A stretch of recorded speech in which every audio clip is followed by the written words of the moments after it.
నమస్తే ఫ్రెండ్స్, నా పేరు సాయి కృష్ణ ఆజాద్, సుప్రీంకోర్టు అడ్వకేట్. ఈ వీడియో చాలా చక్కటి వీడియో అండి. దయచేసి మీ అందరికీ దయచేసి అందరికి షేర్ చేయండి. అలాగే మీకు ఏదైనా అపాయింట్మెంట్ కంటే మా నెంబర్ 9948090355 నెంబర్ కేవలం అపాయింట్మెంట్ కోసం మీరు ఫోన్ చేయండి. ఇదే కాకుండా గుర్తుపెట్టుకోండి, మీకు ఇంకేదైనా అపాయింట్మెంట్ కావాలంటే కూడా ఫోన్ చేయొచ్చు. ముఖ్యంగా మేము ఎన్నో కేసులు చేసాం, ఇన్సాల్వెన్స్ పిటిషన్ చాలా కేసులు చేశాం. చాలామంది ఏంటంటే ఈరోజు చాలామంది ఆర్థిక బాధలతో అప్పులు తీర్చలేని స్థితిలో చాలామంది ఉన్నారు. అయితే మీరు అనొచ్చు, అదేంటి సార్ మరి మేము కష్టపడి రూపాయల పోగు చేసి డబ్బులు ఎగ్గొట్టమని చెప్తున్నారు మీరు అని అంటున్నారు. సార్ మేము అలా ఎప్పుడు అనమండి, వ్యక్తిగతంగా నేను ఎప్పుడు అనను. కానీ చట్టంలో ఏముందో చెప్పడం నా ధర్మం. ఇప్పుడు ఇన్సాల్వెన్స్ పిటిషన్ అనేది ఈరోజు నేను తయారు చేసింది కాదు, ఈరోజు గవర్నమెంట్ తయారు చేసింది కాదు. 100 ఇయర్స్ బ్యాక్ బ్రిటిష్ గవర్నమెంట్ తయారు చేసింది. ఓకేనా? అలానే మీరు డబ్బులు కట్టేటప్పుడు మొన్న ఒక అతను చూశాను నేను, 200 కోట్లు సుమారుగా, అంటే 120 కోట్లు అన్నారు, కొంతమంది 100 కోట్లు అన్నారు. శనంతన గారు ఒక చిన్న కూలీ స్థాయి నుంచి చిట్టీలేసి అతను 200 కోట్ల దాకా ఎగ్గొట్టి పారిపోయాడు, పరారు అయిపోయాడు అని చెప్పి చూస్తా ఉన్నాం. అలాంటి సందర్భాల్లో ఏమనిపిస్తుంది అంటే మీదే తప్పు అనిపిస్తుంది. ఎందుకు అంటే మీ నమ్మకం, ఒక రిలయబుల్ పర్సన్ లేకుండా, ఎలాంటి రిజిస్ట్రేషన్ పర్సన్ లేకుండా జస్ట్ ప్రైవేట్ చిట్టీలపైనే మీరు నమ్మేసి డబ్బులు కడతారు.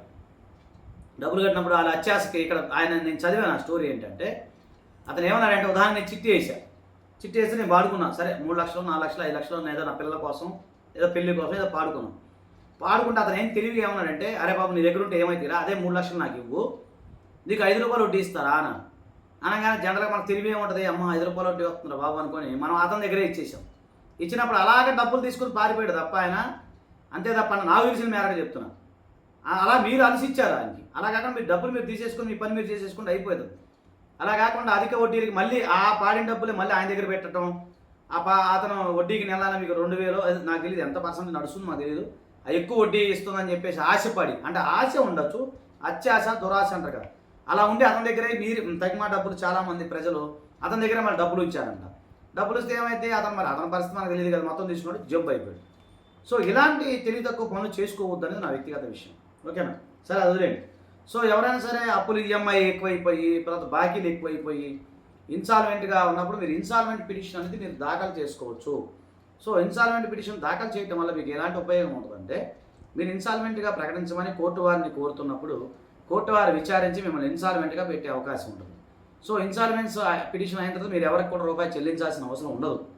కాకపోతే కొన్ని ప్రాబ్లమ్స్ వస్తాయి, ఎక్కడంటే చీటింగ్ కేసు కానీ, అలాగే చెక్ బౌన్స్ కేసులు కానీ, ఇలాంటి వాటిలో మీరు ఇబ్బంది పడే అవకాశం ఉంటుంది. కాకపోతే నేను ఏమన్నానంటే, మీరు డబ్బులు కట్టేయండి. ఎప్పుడు కొంత సమయం మీకు లభించే అవకాశం ఉంటుంది, 1 year 2 years లభించే ఆ సమయంలో ఎవరైతే ఉన్నారో అందరి దగ్గర డబ్బులు కట్టేయండి. ఎందుకంటే ఎవరి సొమ్ము అయినా ఒకటే, సో పాపం సొమ్ము తినద్దు. సో ఈ సందర్భంలో మీరు ఎట్లా ప్లాన్ చేసుకుంటూ ఉండండి. ఇకపోతే ఇంకొక అసలు విషయం ఏంటంటే, ఇన్సాల్వెన్స్ పిటిషన్ సంబంధించిన చెప్పే కదా 100 years బ్యాక్ చేసిన చట్టము. సో దానికి సంబంధించి చాలా కేసులు కూడా మేము ఫైల్ చేయడం జరిగింది. ఈ ఇన్సాల్వెన్స్కి సంబంధించి చాలామంది అడుగుతారు, సార్ నేను అంటే ఉదాహరణ నేను ఐపీ పెట్టాను, మా నాన్నగారికి ఆస్తుంది, లేదా మా అన్నయ్యకి ఆస్తుంది, మా తమ్ముడికి ఆస్తుంది, సో ఆ ఆస్తిని తీసుకునే అవకాశం ఉంటుందా అంటే లేదండి. మీకు సంబంధించిన ఆస్తులు, మీకు సంబంధించిన బాధ్యతలకు మాత్రమే ఆ ఇన్సాల్వెన్స్ పిటిషన్ అనేది ఉంటుంది తప్ప మీ నాన్నగారికి సంబంధించిన ఆస్తులు అవన్నీ కూడా పొందే అవకాశాలు ఉండవు. కాబట్టి మీరు ఆ విధంగా మీరు మంచి అనుభవం న్యాయవాదిని సంప్రదించండి.